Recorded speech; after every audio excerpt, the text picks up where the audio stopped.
Hi you guys. So today I wanted to do a video on why I left bedside nursing.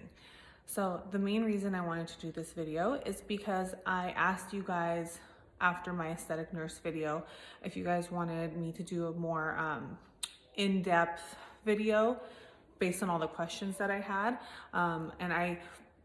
Amongst reading all the questions, one of the things I came up with is kind of doing like a series of videos. So starting with how I got into bedside nursing, why I left, and then kind of segueing into aesthetics. That way I can touch on everyone's question and really get a little bit more in depth with each of like the categories of questions. So what inspired me to do this video is that when I looked through a lot of the comments or a lot of the DMs that I got from you guys, a lot of you guys would say, hey, I've been a bedside nurse for so and so years and I really want to get into aesthetics, but I'm scared, or what can I expect going into aesthetics, or should I work both jobs, or kind of more so like why why should I leave bedside nursing for this job? Like, what makes aesthetic nursing more desirable than bedside nursing?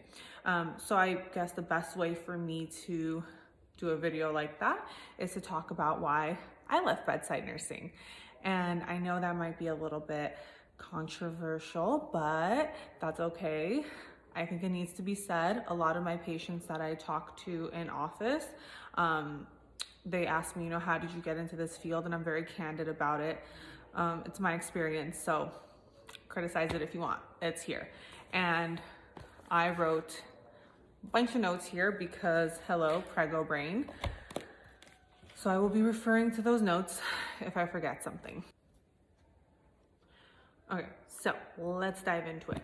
First things first, don't mind the greasy hair. This is just what we did. Easton's napping and I have some time, so let's do it. So let's start with what I did before aesthetic nursing, how I got my job. So when I was in nursing school, I applied to UCLA to be a CNA, so a nursing assistant. And when I became a nursing assistant, I worked on the float pool.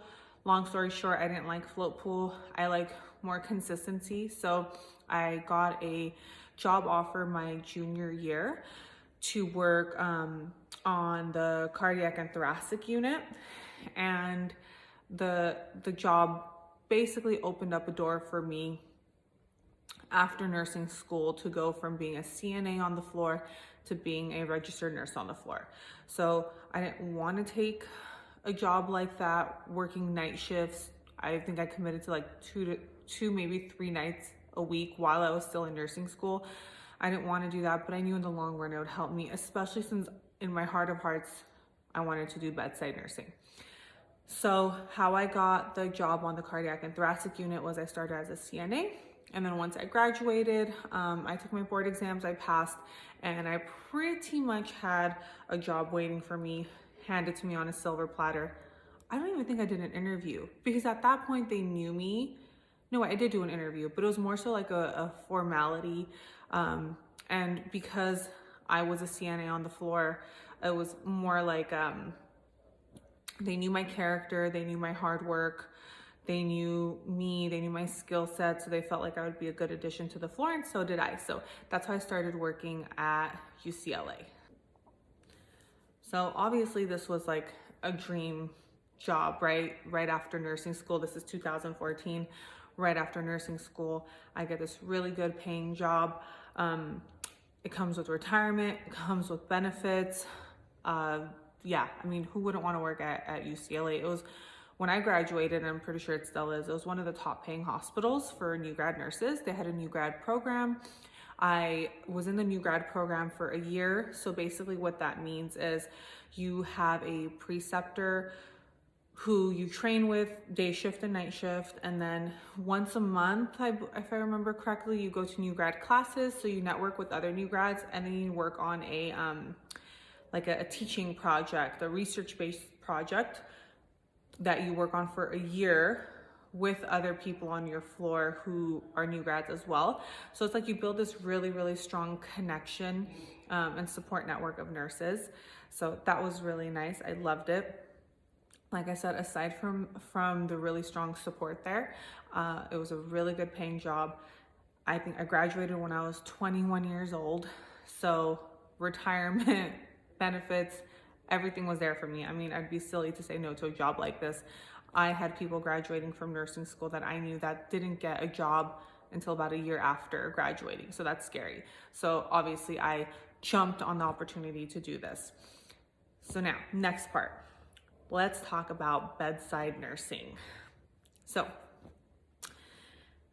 I think it's really important as a nurse, if you go into nursing, and I think this is where there was a lot of confusion with my video. If you go into nursing, you want to go into nursing knowing that you want to take care of people. I think that's the baseline, that's the fundamental part of every nurse. If you just go into nursing to plump up people's lips and put Botox in their face, you're not going to be happy. Nursing truly stems from, a good nurse is someone who truly has like this innate need to care for people. So part of that for me was, again, I knew I wanted to be a bedside nurse. I wanted to help people. I wanted to help people when they were at their most vulnerable. So that's why I chose to go into bedside nursing. Now, with that comes a lot of challenges. Bedside nursing is very emotionally challenging. I mean, the most obvious thing is that, you know, you're taking care of people who are really sick. So that comes with a whirlwind of emotions. They're sad, they're angry, they're confused, and they take that out on the person who is there the most, which is the nurse. So really emotionally challenging, but I also knew this going in. I knew that it's not always going to be like a Grey's Anatomy. Well, I guess no, Grey's Anatomy is really sad. So it's not always going to be like a picture perfect ending with some of these patients. I kind of knew like the more dramatic side of it, and I was completely okay with that. I wanted to go into bedside nursing, so I was 100% okay with that. So let's see, what else about nursing, bedside nursing? Okay, so this is where I'm gonna kind of dive into like why I left, but also give little touches of like what bedside nursing is truly like from my point of view. So one thing I learned is that in nursing, there's a lot of politics involved. There's like a very strong like hierarchy system, and that comes with any field. But with nursing, it's tricky because there's that saying that like nurses eat their young. It's so true. UCLA, I was very lucky. It's a teaching hospital, so you kind of have to be on board with teaching. But I mean, I had some preceptors that were not so nice. And this stemmed from this like hierarchy system that they had where they still viewed me as like a CNA. And when I became a nurse, I don't know, they had it out for me. I have no idea. But most of the people I encountered were amazing. A lot of my floor nurses were amazing. But there was a lot of politics behind it in a sense that like you had to buddy up to the charge nurses, because if you didn't, you had not a bad assignment, but maybe not the most favorable assignment for the day. And when you're there for 12 hours, you want a good assignment, but you have to buddy up to these charge nurses. And there were some people that were there that would just sit there and like talk to the charge nurses an hour before their shift, an hour after their shift. And it's like, who has time for that? And those are the people that would maybe be more favored. But I just kind of stuck to my skills. I was nice to everyone, and I think that did help a lot. But a lot of other politics, you have to almost like butter up even like the surgeons. The surgeons at UCLA, and I'm sure it's like this at every hospital, they were like the head honchos. Obviously the nurse is with the patient like 12 hours a day, 3 days a week. So we kind of know a little bit more of what goes on with the day-to-day of the patient. But if you are not like being buddy-buddy with the surgeon, if you're, you could page them all you want. Sometimes they would take forever to get back to you. So it's really hard because this isn't like working, in any other place. This is, you're dealing with people's lives. So you would think things like this don't happen, that everyone's just on the same page, on the same level, but that's not really how it works. There is a hierarchy system. So that really kind of started to bother me because, like I said, I was nice to everyone, but still, if you didn't play the game right, you'd kind of be at a disadvantage, which sucks. Okay, let's see, what else? Let's refer to this. Okay, so I'm gonna talk about like where I worked in specific, so like UCLA, for example. So working on a cardiac and thoracic floor, I worked with a lot of heart and lung transplant patients. So if you guys have any knowledge of transplant patients, you know that these people are taking probably anywhere from 20 to 30 medications in the morning. So your job as a nurse is to educate. That's one of the things I still love about nursing, is the patient education part. I think it's so important. And I was like, okay, perfect. This is an education kind of floor. I can really hone in on this and escalate in the next few years and be like a nurse educator. The problem came for me when business and politics coincided with like patient care. So patient care I have no problem with. Business politics coming into contact with that's where I had a problem.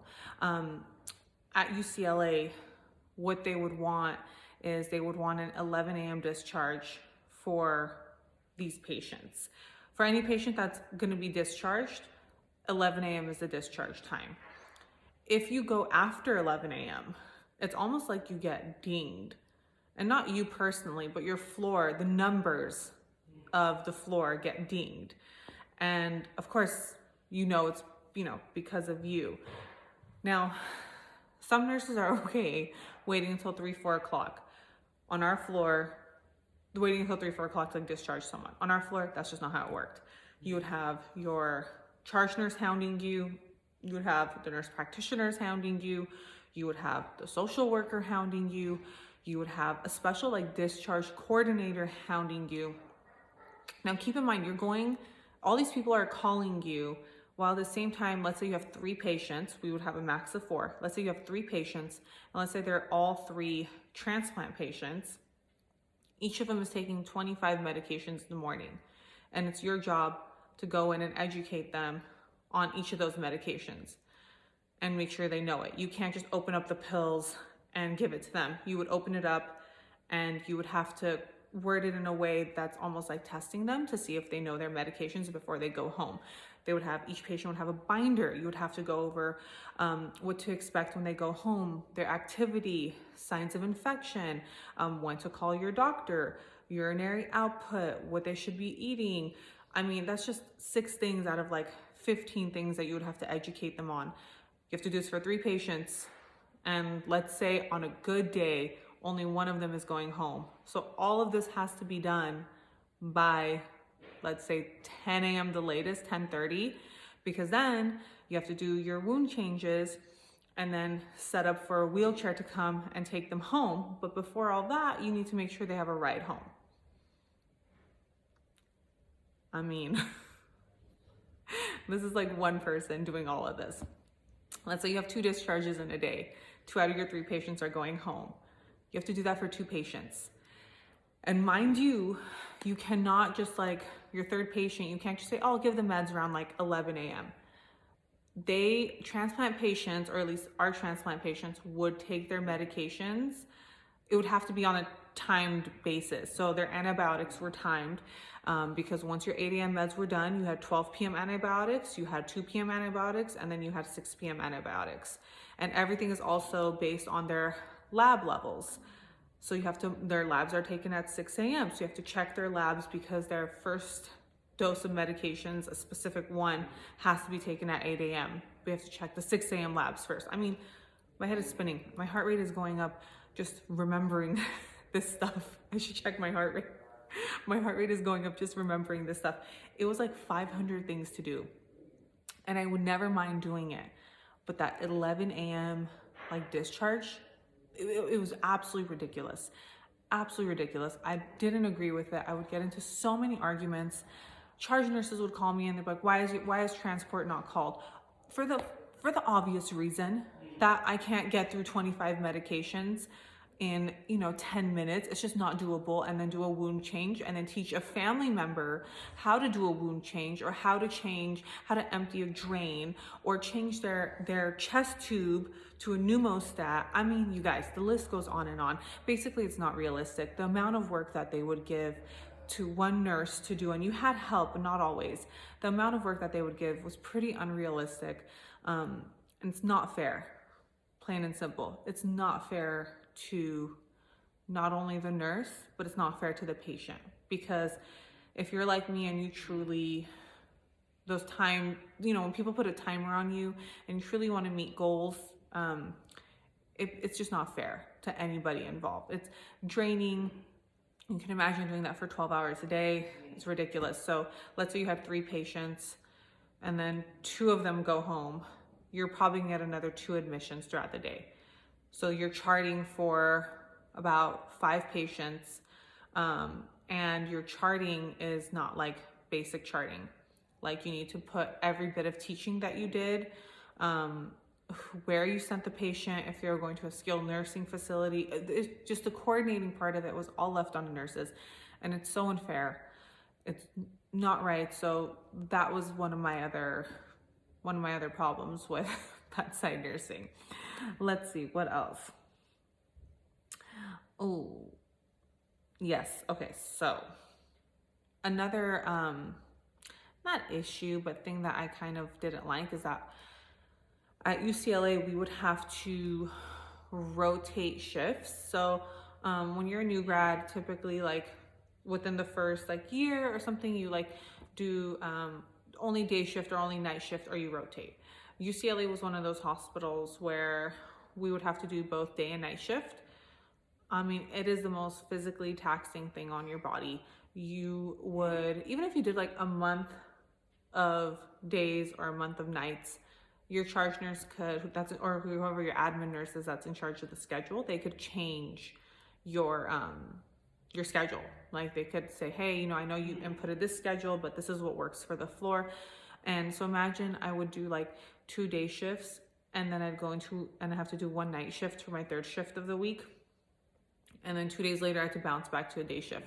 I mean, I have never been more sick in my life than when I was a bedside nurse. It's really difficult. Even if you work consistently nights, you need you only work 3 nights, but you need 4 days to recover just from those 3 nights. So a lot of people were like, oh, but you only work 3 days. The 3 days are the toughest 3 days I've ever worked in my life. So no, thank you. Let's see, what else? Yeah, I think I kind of dived into this, but hospitals are businesses. I didn't know that going in. I mean, I should have, but I just didn't. Hospitals are very business oriented. So they look at profit. And I know naively, I thought, oh, this won't affect me. Of course, hospitals are in this, to make money off all this stuff, but I didn't think it would affect me, but it really did. A lot of the goals, like I said, that they put on the nurses, it's doable, but not within the time frame that they would want you to do it in. The 11 a.m. discharge is not right. If a patient would, so imagine you meet this goal of an 11 a.m. discharge, everything goes beautifully. If that patient that you discharged was admitted back to the ER within 30 days of discharge, they would look at who the discharge nurse was and maybe what was lacking in your patient education, because maybe that's the reason that the patient didn't come back. Mind you, the patient has been in the hospital for 2-3 weeks maybe, but it's the discharge nurse that gets held on the line for it. And it's not like they reprimand you, no, but your charge nurse would come up and have a discussion with you.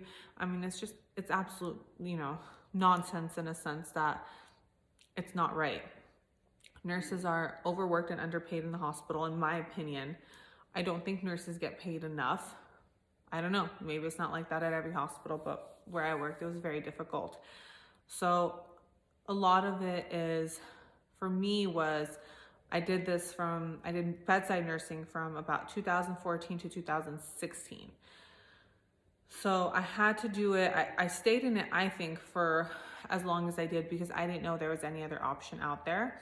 Also, Patrick was in grad school. So me having a good, stable income with retirement and benefits, health insurance for us was a big plus. So I almost felt like I needed to stay in it. But once like 2016 hit, I kind of knew I knew early on that this wasn't for me. I always asked myself, can I see myself doing this in 5 to 10 years? Does this make me happy? And to be quite honest, I really just felt sad going home or angry, or I just wanted to be quiet all the time when I got home because there was so much to process that happened throughout the shift. And I knew I had to go back for another shift, or sometimes you go home and you like second guess yourself. So I really asked myself if this is what I wanted to do in the future. And always my answer kind of ended up being no. So I knew it was time for a change.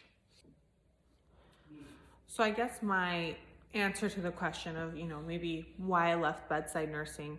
I loved bedside nursing. I loved everything about like the skill set part of it. No joke, you feel kind of badass. Changing, chest tubes, assisting with bedside procedures, you feel badass. But I think the issue is that nurses aren't appreciated enough as bedside nurses or hospital nurses. And let's be honest, definitely nowadays, with everything going on in the world, nurses are not appreciated enough. I didn't feel appreciated. I felt like I was just a pawn in this business that was well over my head, and all I wanted to do was take care of patients. That's all I wanted to do, is to make people feel a little bit more comfortable in a time where their life seemed like it was just out of control. So the reason why I made the decision, and a very scary decision, to leave bedside nursing was because I just wasn't happy. It wasn't what I wanted to do. I plain and simple, I just wanted to take care of sick patients. That is it. I wanted to help them, heal them, walk them, teach them. That is all I wanted to do. And the way the system is, I knew I wasn't going to get that. It's not like I was a new nurse. I had experience before as a nursing assistant, so it's not like I was new in like the handling of things. Not at all. I have very good time management, especially when I worked in the hospital. My time management was spot on. The problem was that I just didn't feel that the goals they set were realistic. I didn't feel like it was healthy for myself, for my brain, for my body. I also didn't want to be the person who came home angry from work. My mom worked because she had to work. She was a single mom raising 3 kids.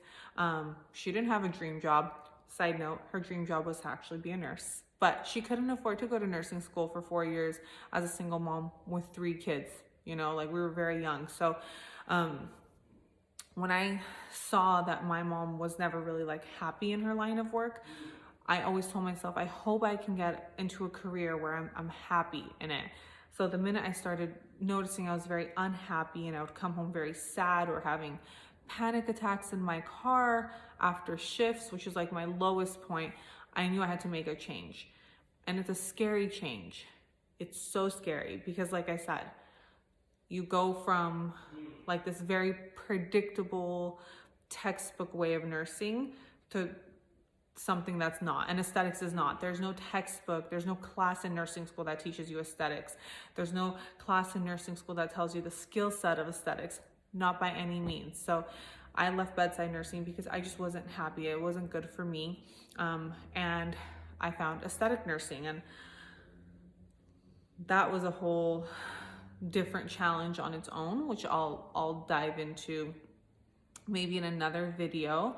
But aesthetic nursing I am happier being an aesthetic nurse.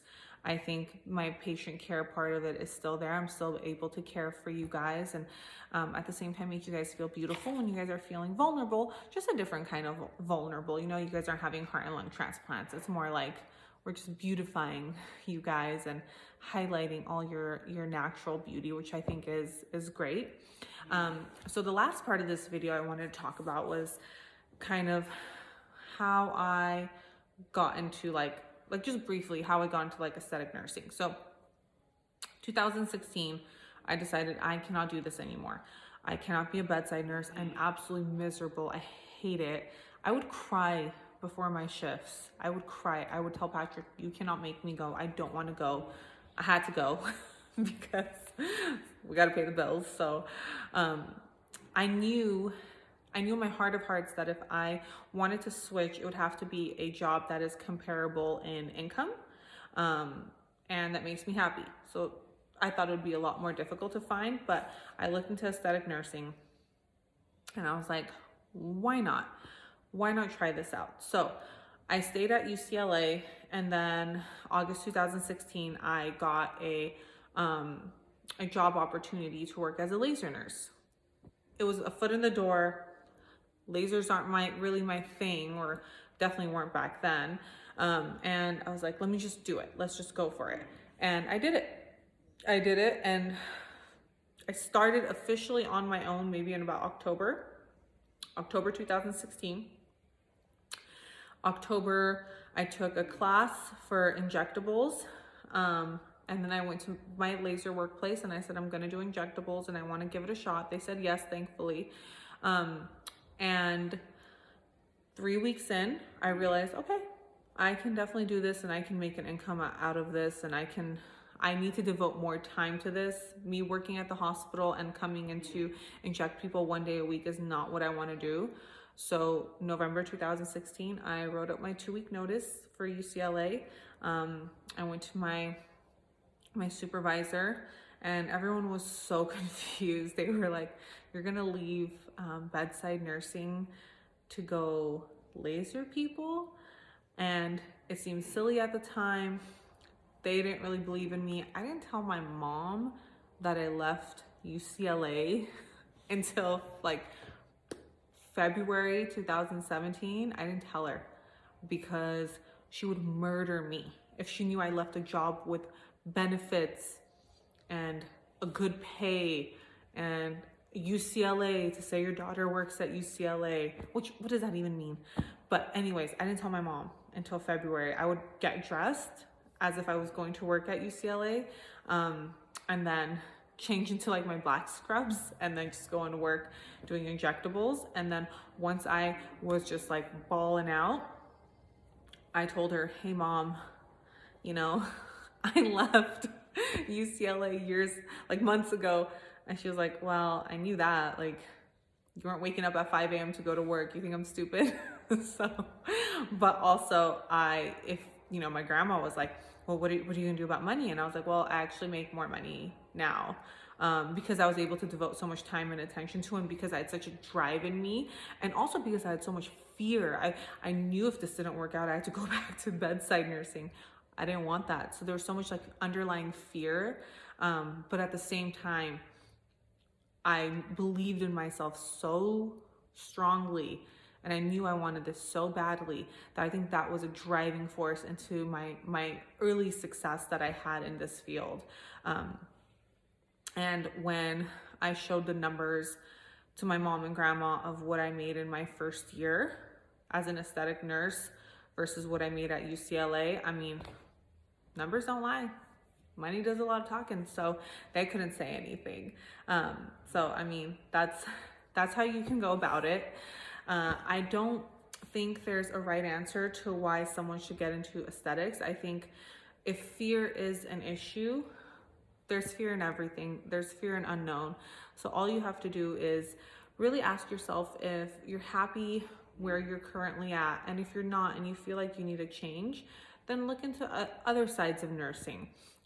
You can be a social worker as a nurse. You can go and work in the community and do teaching, basically anything, but don't let like fear keep you tied to where you're at currently in your nursing path. It's all about taking a risk. I mean, I took a huge risk early on, and I can say it was very, very well worth it. I'm the happiest I've ever been in my career life, and I this is what people dream of. They dream of waking up in the morning and liking to go to work. And I get to do stuff like this and kind of teach you guys and hopefully guide you guys for how to find what you truly love to do. So that's it for now. I'm gonna go and edit this video and get it up for you. It was more like a big rant, but I think that's what was needed.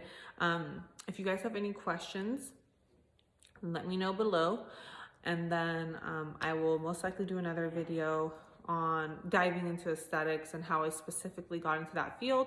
So if you have any questions, let me know. If you have any comments, let me know. I hope this wasn't too rambly for you guys, but like I said, I think a story time is what was needed with a video of this kind of topic. And like I said, if you guys are thinking about maybe leaving bedside nursing or have questions, you guys can always reach out to me. You guys can always reach out to me and let me know. I'm always here. I try to get back to DMs and emails within like a week or so. But yeah, that's it for now, you guys. I'll see you guys later. Bye.